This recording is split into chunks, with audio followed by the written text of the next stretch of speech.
Nós vamos continuar a nossa adoração, um momento de edificação. Nessa oportunidade nós vamos continuar sobre o tema dessa série de mensagens, iniciada no domingo passado, onde estamos abordando a avaliação e mudanças.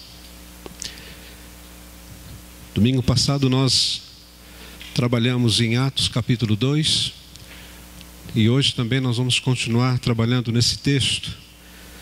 Se domingo passado nós estávamos tentando juntos avaliarmos aquilo que se chama a conversão, hoje nós vamos avaliar a comunhão. Quando a comunhão deixa de ser utopia. Eu uso o termo utopia porque utopia para muita gente é algo difícil de você ver, é algo complexo demais. E quando pensamos naquilo que se chama comunhão da igreja, tem muita gente, inclusive muito crente, que chega à conclusão de que viver a comunhão de acordo com a palavra de Deus é impossível. E gente que pensa assim precisa avaliar, precisa fazer uma autoavaliação. Eu creio que aquele que pensa que a comunhão bíblica é utópico, precisa saber se realmente teve o seu encontro com o Senhor Jesus. Eu recebi um e-mail essa semana e graças a Deus eu tenho recebido alguns e-mails, alguns falando sobre a mensagem do domingo passado que foi para o nosso site, e de um amigo que ao final do e-mail ele disse assim: Edu, vamos prosseguir nos sonhos. E eu quero dizer para vocês que quando eu li essas palavras conclusivas daquele e-mail, eu realmente percebi que eu sou um grande sonhador. Aliás, falando em sonho, a gente tem essa frase, I have a dream, de Martin Luther King. Martin Luther King tem o seu discurso onde ele diz: eu tenho um sonho. E eu gostaria até, e desafio você a procurar na internet I have a dream, e você ouvir, se você tem um bom inglês, ou se você ler enquanto ele está declarando o seu sonho, você ler o sonho desse homem.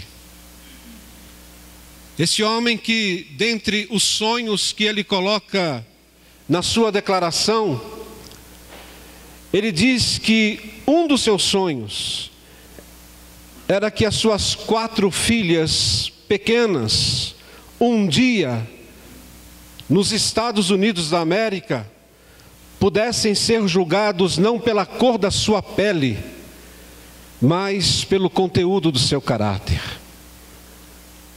Martin Luther King lutou contra o racismo nos Estados Unidos. Ele tinha um sonho. E o sonho dele foi um sonho realizado. Todos nós temos sonhos. E se você não tem um sonho, certamente você não está vivendo. Eu estava sentado ali com a Celeste, vendo alguns a chegarem para a nossa celebração, e fiquei tão feliz em ver o Igor e a Dani chegando, né? Um sonho que de repente foi quebrado, mas vocês continuaram a sonhar. E eu não sei se domingo que vem vocês vão estar aqui, né? Vocês têm um sonho. E como é bom a gente perceber que esse sonho está sendo realizado. Qual que é o sonho? Uma brincadeira, parece boba, mas que tem um fundo de verdade. Qual é o sonho de todo corintiano na nossa nação hoje? Agora eu quero dizer, naquilo que a gente conhece um pouco chamado futebol, esse sonho do Corinthians ser campeão mundial não é utopia. Eu acho que está perto. Não que a gente vai torcer para o Corinthians, né? Mas está perto. Sabe, eu fico às vezes olhando para vocês, porque nós temos sonhos. Qual é o sonho que você tem para a sua família? Ou para você? Às vezes a gente quer sonhar a partir de nós, individualmente falando, para a família. Mas será que é tão utopia assim aquilo que você pensa em relação aos seus sonhos? O lar que você quer ter, a vida que você sonha tanto, deseja tanto, a fim de que seja alguém bem-sucedido, frutífero, realizado naquilo que é. Eu tenho um sonho. E nesse sentido, nós aqui na igreja temos o nosso sonho também. E eu coloquei aqui o IPA, sempre para lembrar vocês e para aqueles que estão nos visitando nessa noite, o IPA no nosso sonho não é apenas a Igreja Presbiteriana Atalaia, mas o IPA é um sonho que temos de a partir de então, a partir do momento que nós começamos a trabalhar a questão do integrar, a questão do participar e a questão do alcançar, por isso o IPA, nós sonhamos com isso. Nós sonhamos em ver cada pessoa que faz parte dessa comunidade se integrando à comunidade, aos princípios dessa comunidade, que são princípios bíblicos, vivendo e investindo a sua vida nessa comunidade, participando dessa comunidade nos grupos pequenos, vivendo a sua comunhão ali com intensidade, porque é impossível a gente querer viver uma comunhão de domingo. Você não consegue falar com mais de 5 pessoas quando termina uma celebração. Nosso sonho é que todos aqueles que fazem parte dessa comunidade estejam participando de um ministério da igreja. Vocês perceberam quanta gente tinha aqui hoje no ministério de adoração? Isso aqui é parte. Existe outro grupo. E graças a Deus que nós percebemos que as pessoas estão entrando, mas tem muita gente ainda que não participa. Para que nós tenhamos esse momento aqui, ministérios são oportunos, são importantes. Vocês estão vendo essa tela porque tem alguém interagindo, e você nem mesmo está vendo. Se esse culto está sendo gravado é porque alguém está fazendo esse ministério. Se a partir da terça-feira parte desse culto vai estar na internet é porque alguém está fazendo alguma coisa. Mas o nosso sonho é que todos estejam participando de alguma forma, de acordo com o seu dom e perfil, naquilo que se chama serviço ao Senhor. Mas isso vocês verão com um pouco mais de detalhe no próximo domingo com o pastor César, que vai trabalhar essa mensagem, a questão do nosso serviço. Mas eu tenho um sonho. Eu espero que você também tenha um sonho. E é interessante que quando nós trabalhamos domingo passado no contexto de Atos no capítulo 2, quando nós vimos ali a mensagem de Pedro, e quando Pedro pregou naquela manifestação poderosa do dia de Pentecostes, na festa das semanas, nós vimos que 3.000 pessoas se converteram naquela oportunidade.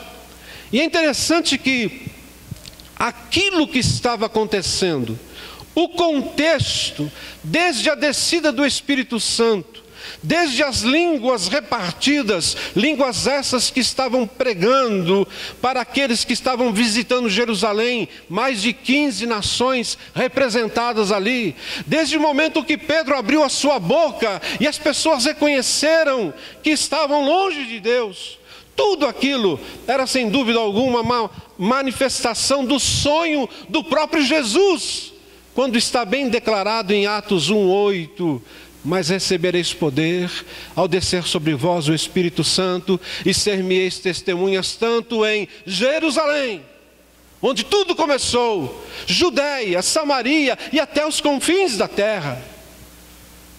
Pedro, a partir de então, começou a sonhar aqueles sonhos do Senhor Jesus. Por quê? Porque o sonho de Jesus começou a ser realidade entre eles. entre aquelas 120 pessoas que estavam reunidas no cenáculo e que experimentaram o sonho de Jesus, a promessa de Jesus de que o Espírito Santo viria. Eu tenho um sonho.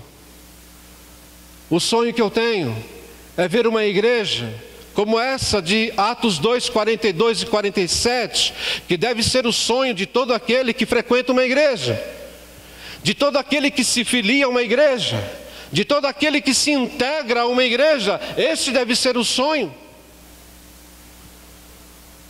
Você pode ler comigo esse texto?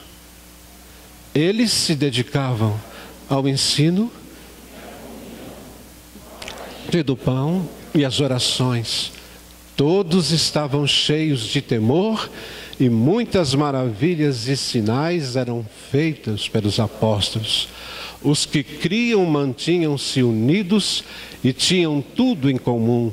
Vendendo suas propriedades e bens, distribuíam a cada um conforme a sua necessidade. Todos os dias continuavam a reunir-se no pátio do templo. Partiam pão em suas casas e juntos participavam das refeições, com alegria e sinceridade de coração, louvando a Deus e tendo a simpatia de todo o povo. E o Senhor lhes acrescentava diariamente os que iam sendo salvos. Quando você olha para esse texto, há muitas divisões que você pode, numa mensagem, trabalhar nesse texto de Atos 2, 42 a 47. Eu só escolhi esse texto hoje porque ele é uma continuação daquilo que nós trabalhamos no domingo passado, diante da conversão daquelas 3.000 pessoas. Porque quando termina Atos 2, 41, você vai ver na sua Bíblia em negrito como passou a viver essa comunidade. Como passou a viver essa igreja. Então ali, e aquilo que nós acabamos de ler, passou a ser os sonhos do Senhor Jesus em ação. E é interessante que essa comunhão bíblica por excelência, ela vem daquilo que nós chamamos a unidade do Pai, do Filho e do Espírito Santo. Porque quando você pensa em comunhão, você tem que entender que a comunhão existe particularmente como, inclusive, um grande exemplo para nós, em Deus. E é interessante, e eu sempre procuro mostrar para vocês que quando nós declaramos o nome Deus, nós estamos entendendo essa trindade unida com propósitos. E foi essa mesma trindade atuante que trabalhou na criação do mundo. E quando você vê a criação, Gênesis 1, você vai perceber que neste mundo Deus criou um imenso jardim. E nesse jardim Deus colocou em primeiro lugar Adão, formado do pó da terra. Só que Adão, vendo toda essa plenitude de Deus na criação, ele era um homem sozinho. A comunhão de Adão era uma comunhão incompleta. Eu vejo que a comunhão de Adão incompleta é a comunhão que muita gente hoje tem vivido. Olhe para as pessoas, e aquelas que estão mais tristes são aquelas pessoas que muitas vezes estão vivendo uma comunhão que nós chamamos incompleta. E Deus, vendo tudo isso, dentro do seu projeto de humanidade, Deus criou quem? Eva. E a partir do momento que Deus criou Eva, você vê a comunhão sendo completa ali. E a comunhão sendo completa não apenas em Adão e Eva, mas com o próprio Deus passeando diariamente no jardim. Porque quando você lê Gênesis, no capítulo 2 diz que Deus passeava no jardim. Você quer uma comunhão mais intensa, mais profunda do que essa, de saber que Deus passeia? Na oração que nós ouvimos aqui juntos com o Edu, ele disse assim: Deus passeia nessa igreja. Essa é a verdade. Porque se Deus não estiver passeando no nosso meio, irmãos, é melhor a gente ir embora. Deus está aqui. Tão certo como o ar que eu respiro. Um pouco sufocante hoje, mas Deus está aqui. Você sabe o que aconteceu nisso tudo? Aconteceu um grande problema. Porque a humanidade representada por Adão e Eva foram expulsos. Os dois. Por que eles foram expulsos? Porque eles se rebelaram. Se rebelaram contra Deus, eles desobedeceram, eles pecaram e experimentaram então o que é viver uma comunhão longe do jardim. Eu acho que nós ainda não compreendemos e não vamos compreender em vida o que significa esse jardim de Deus. E eu não tenho dúvida de que esse jardim de Deus, ele tem o seu secreto. Secreto porque Deus, Ele não abriu as cortinas. Ele não mostrou tudo aquilo que tem preparado para nós. Ele mostrou alguns vislumbres, algumas coisas que você pode ver, que você pode sonhar. E é interessante que nesse sentido, quando Adão e Eva foram expulsos desse lugar de Deus, eles começaram então a experimentar o suor, a dor, o egoísmo, a decadência e a própria morte. Tudo isso é o que nós vivemos fora do jardim. Eu e você fomos expulsos e nós estamos tentando voltar ao jardim de Deus. Nós pregamos e falamos muito isso na série Os Dois Filhos Perdidos. Nós mostramos para e passo como isso funciona. O fato é que a nossa dívida com Deus é tão grande que nós, com os nossos próprios esforços, nós não temos como voltar para o jardim secreto, a não ser por Jesus Cristo nosso Senhor. Por isso que o apóstolo Paulo diz que nem olhos viram, nem ouvidos ouviram, nem jamais penetrou em coração humano aquilo que Deus tem preparado para aqueles que o amam. Por isso que eu digo que esse jardim de Deus é algo secreto, é algo que está preparado tão somente para aqueles que amam verdadeiramente a Deus. Em outras palavras, quem são esses? São os convertidos, que nós trabalhamos com vocês domingo passado. Presta atenção, o pecado está fora do jardim, e por causa do pecado, é que nós temos sérios problemas aonde nós estamos vivendo hoje. E é por causa do pecado que todas as vezes que nós falamos em comunhão, e não é apenas comunhão da igreja, mas é comunhão na família, é a comunhão no serviço, é a comunhão na escola. Por isso que todas as vezes que você fala em pecado, você percebe que a sua vida de comunhão, nesse sentido, ela está sempre tendo problemas. Por quê? Porque nós estamos fora do jardim secreto de Deus. Nós estamos fora. E nesse sentido, a grande chance que nós temos de viver uma comunhão maior, melhor, é quando você experimenta a conversão. Por isso que toda vez que um pecador se converte, ele passa a ser e a viver uma aliança com Deus. Ele passa a viver numa comunhão do povo de Deus. E ele passa a viver também para a glória de Deus. Isso é comunhão que nós temos a partir do momento que esse sonho real se realiza, quando Deus toca no nosso coração. Um sonho possível exige esforço. Uma coisa que ficou claro para mim aqui domingo passado, e eu espero que para vocês, é que tem muita gente que está esperando aquilo que eu disse de encontro com Deus místico, né? É quando os olhos viram, o cabelo se arrepia, toda a pele fica, enfim. Conversão não é só isso. Conversão, sem dúvida alguma, é algo impactante no nosso coração e a gente tem que se lembrar sempre quando isso aconteceu. No entanto, a partir do momento que você tem um entendimento do que significa Deus, palavra de Deus, igreja de Deus, povo de Deus, você pode olhar para o seu pecado e dizer assim: eu preciso me arrepender do meu pecado e seguir em frente numa nova direção. E essa nova direção é aquilo que nós chamamos de conversão. Em outras palavras, a conversão, ela é algo que vem do Santo Espírito de Deus, que impacta o nosso coração, mas é uma responsabilidade sua de uma vida diferente. E quando nós estamos falando sobre comunhão fora do jardim, o seu esforço em manter a comunhão é importantíssimo. Por isso que o apóstolo Paulo orou em Efésios 4, 1 a 3. Essa oração é parte da oração dele. Você pode ler comigo? Vamos ler? Como prisioneiro no Senhor, rogo-lhes que vivam de maneira digna da vocação que receberam. Sejam completamente humildes e dóceis, e sejam pacientes, suportando uns aos outros com amor. Façam todo o esforço para conservar a unidade do Espírito pelo vínculo da paz. Façam todo o esforço.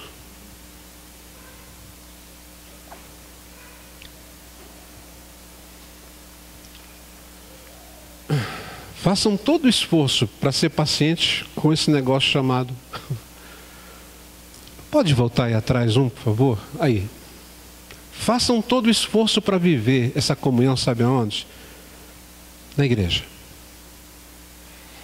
Eu sei que vocês estão querendo ver as palavrinhas ali nos dedinhos, né? Mas está vendo você ali? Está vendo?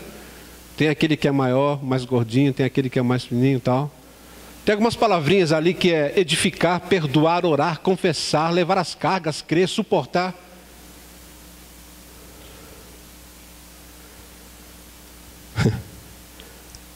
Sabe aonde você está sendo desafiado para viver a proposta de comunhão? Na igreja. Na igreja. A comunhão da igreja é o meio de você viver e espiar. Agora sim eu vou para o outro. Através de um pequeno orifício, eu estou colocando aqui algo parecendo um buraco de uma fechadura. Mas imagine você que está fora do jardim de Deus, você poder vislumbrar o que Deus tem para você do outro lado. A comunhão começa a valer a pena e fazer sentido na nossa vida quando você olha para a palavra de Deus e diz assim: eu conheço um povo, em Atos capítulo 2, versículos 42 a 47, que vive uma comunhão extraordinária, sobrenatural. É possível, não é utopia. E eu sei que Deus tem preparado algo muito maior para mim do outro lado, do jardim. Aí você olha pelo buraco da fechadura, que na verdade é uma grande muralha, e você vai ver o jardim de Deus, e você pode começar a sonhar. Existe uma comunhão que você pode realmente entender que foi preparada por Deus lá no jardim, de volta ao jardim, mas é algo que você pode viver aqui e agora. Por favor, não entenda que isso é impossível. É possível a partir do momento que cada um de nós que passamos pela conversão, nos esforçamos a cada dia para viver as qualidades daquela igreja de Atos 2, 42 a 47. Espie do outro lado, e você terá os vislumbres do jardim de Deus. Espie este jardim. Sabe como é que a Bíblia diz que esse jardim está cercado? Pois eu vou dizer para vocês, sem pedir. Se você quiser na sua casa fazer uma devocional hoje à noite antes de dormir, é só você ler Apocalipse 21 e 22, você vai perceber como é que esse jardim está cercado. A Bíblia diz que esse jardim está cercado com uma grande muralha, com 12 portas. Em cima de cada porta tem 12 anjos. E cada porta tem um nome, o nome de um dos apóstolos. Então não pense você, que você vai chegar e falar assim: oh, por favor, abre a porta aí, anjo, que eu vou entrar. Não, tem um momento certo de entrar, e você sabe qual é o momento certo que você vai entrar. Mas você não pode transpor essas portas agora, por isso que você só tem apenas o vislumbre. Eu quero convidar você para colocar o seu olho aqui, no buraquinho da fechadura. Sabe o que você vai ver do outro lado do jardim? Dê uma olhadinha nas ruas, por favor. Você está conseguindo ver as ruas do jardim? Como é que são as ruas? Do quê? De ouro? É de ouro mesmo.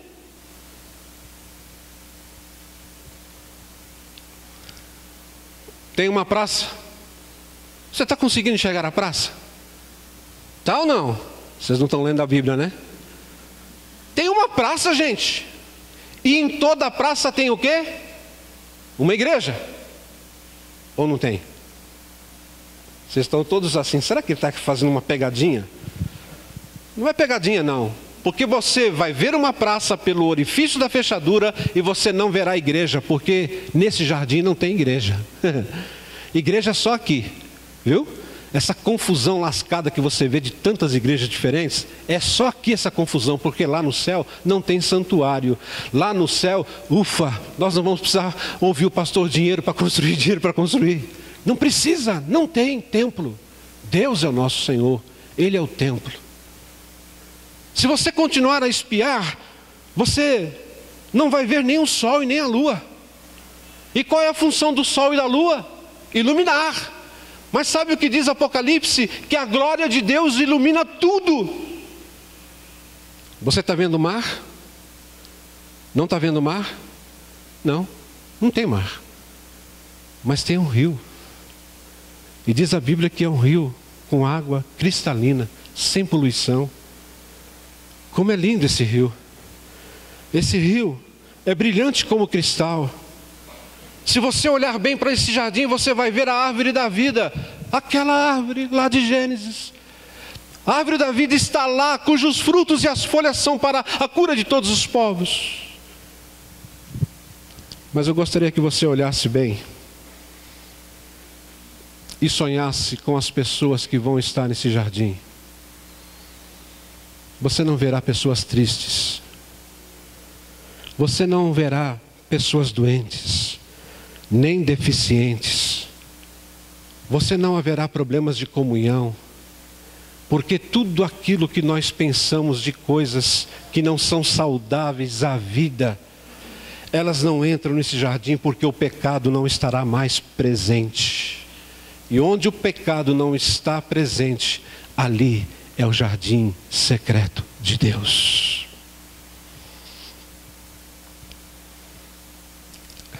Vamos em frente. É na comunhão da igreja militante que podemos sonhar as belezas de uma igreja triunfante. Igreja militante, a nossa teologia, ela divide a igreja em duas. A igreja militante somos nós que estamos militando, nós que estamos lutando, nós que estamos vivendo a comunhão. A igreja triunfante é a igreja daqueles que já partiram em Cristo e já estão se beneficiando e gozando das delícias celestiais, ainda não completas, logicamente. Mas você começa a ter uma percepção do que significa comunhão a partir do momento que você tem um vislumbre desse jardim de Deus, quando você começa a entender que todas as consequências da pecaminosidade humana não estão ali, e que todos aqueles que estão ali são aqueles que foram inscritos no livro da vida do Cordeiro. Graças a Deus por isso. E com isso eu quero dizer para vocês que é possível viver uma comunhão, aqui e agora. É possível a igreja viver uma comunhão na qual ela olha para o início da igreja no Novo Testamento e percebe como essa igreja era bonita.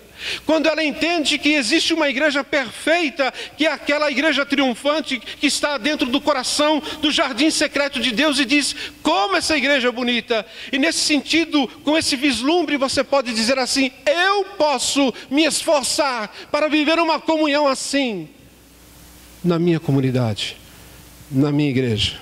Deixa eu terminar. Como é essa comunhão? Essa comunhão, dentro daquilo que nós lemos em Atos 2, é a comunhão em torno da palavra de Deus. Em torno da palavra de Deus e na oração. Essa comunhão é aquela que nos ensina e fortalece dia a dia. Essa comunhão é aquela comunhão que derrama graça e misericórdia do Senhor sobre nossas vidas. Deixa eu perguntar uma coisa para você. Quantas vezes você não veio para aqui? E aqui, a palavra de Deus, as músicas cantadas, as orações, elas fizeram uma tremenda diferença na sua vida. Você veio pesado e saiu daqui totalmente liberto. Por quê? Porque a comunhão, ela se baseia na palavra e na oração. Falando em oração, sexta-feira que vem, nós vamos ter o nosso último encontro de oração da igreja aqui às 20 horas. Nós estamos convidando você. Será um momento ímpar na vida da igreja. Palavra e oração. Como é essa comunhão? É a comunhão no partir do pão. Essa comunhão aqui, irmãos. É essa onde hoje nós vamos poder celebrar o nome do Senhor, que nós chamamos de Santa Ceia. No entanto, a igreja primitiva, ela tinha essa comunhão, essa refeição também nas casas. E nas casas eles partilhavam o pão.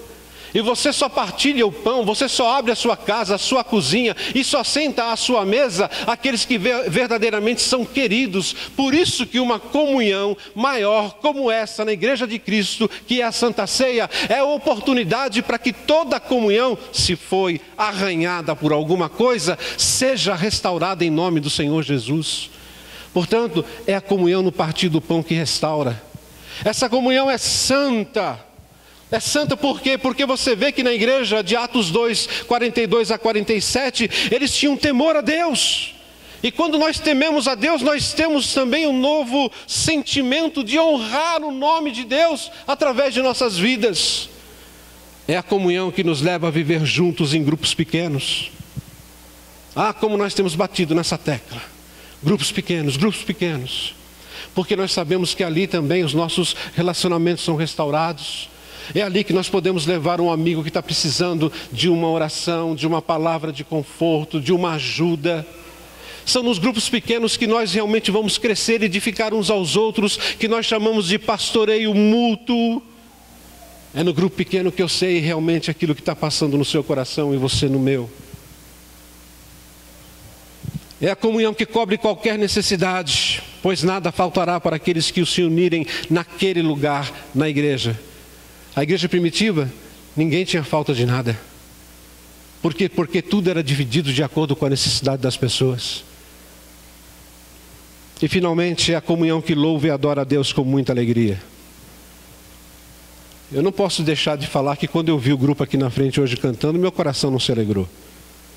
Eu fico emocionado com essas coisas. Pode parecer que não, mas eu também me emociono. Tinha umas 12 pessoas aqui na frente. E eu olhei para aquilo e falei, meu Deus, como é gostoso isso, como é bom ver isso. Porque essa moçada podia estar numa balada qualquer hoje. Essa moçada podia estar fazendo qualquer tipo de besteira. Mas eles estão se dedicando, se consagrando a ajudar a igreja, sabe no quê? Na comunhão. Na comunhão. E sabe o que Deus faz quando Ele percebe que uma igreja, ela realmente vive a comunhão? O versículo 47 diz, e acrescentava, dia a dia o Senhor os que iam sendo salvos. Em outras palavras, Deus envia à igreja aquelas pessoas que realmente estão escritas no livro da vida. Meus irmãos e irmãs, a comunhão deixa de ser utopia quando você vislumbra o que Deus tem preparado para nós e procura viver essa proposta. Deus tem algo preparado para nós. Coloque os seus olhos no buraquinho da fechadura. Tenha um vislumbre daquilo que Deus está preparando. Por mais errado e pecador que você seja, porque enquanto nós estivermos do lado de fora do jardim, você vai reconhecer que realmente você é um pecador. Mas comece a olhar, comece a notar o grande amor de Deus. Veja o que Ele tem realmente preparado para você. Se esforce a viver isso do lado de cá. Se esforce a viver aquilo que dá sentido à vida da igreja. Nós ouvimos domingo passado na escola bíblica que se a igreja não cresce com essa visão de comunhão, ela passa a viver a divisão. Então, ou nós crescemos pela visão, ou decrescemos por causa da divisão. Portanto, esperamos que a nossa igreja cresça com a visão de um lugar possível. Existe um lugar. E esse lugar secreto, esse jardim secreto, pode ser o seu jardim secreto também. O jardim secreto da palavra. O jardim secreto da oração. O jardim secreto da comunhão. O jardim secreto que você sabe que você está na presença de Deus. E onde a presença de Deus está ali se manifestando, coisas espantosas podem acontecer. último. Como você avalia a sua comunhão na igreja em 2012? Eu sei que não dá para fazer isso rapidamente. Mas diante de tudo aquilo que nós vimos, como você avalia a sua comunhão e o que você sonha pensando em comunhão para 2013? Existe uma proposta. E essa proposta está no jardim de Deus. E ele pode ser o seu jardim. Em nome de Jesus. Amém.